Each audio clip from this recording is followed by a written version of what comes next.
is. If you had a bunch of chemicals and you built a tower, could you make it rain? No.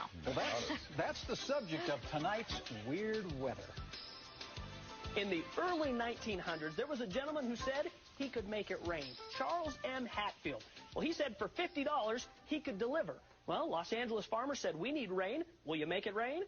He did, and they were so happy, they paid him $100. Well, there was a lake in the area, Lake Hemet.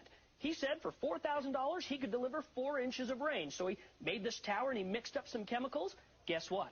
11 inches of rain fell, and it rose 22 feet. Operators say it was the best bargain they'd ever had.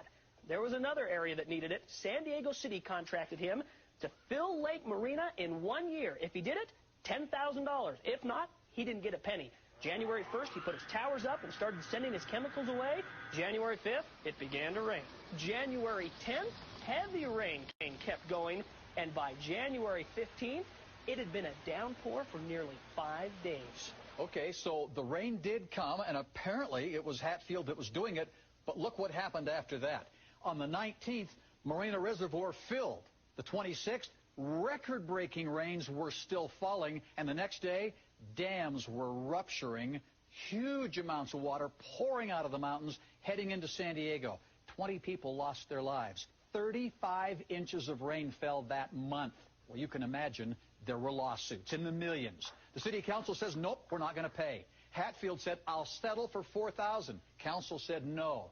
It went to the California Supreme Court. They ruled that was an act of God. Well, if that's the case, neither Hatfield nor the city was liable for the damages. Also, if it was an act of God, then that means Hatfield didn't do it. City council? Nope. They say they're not going to pay.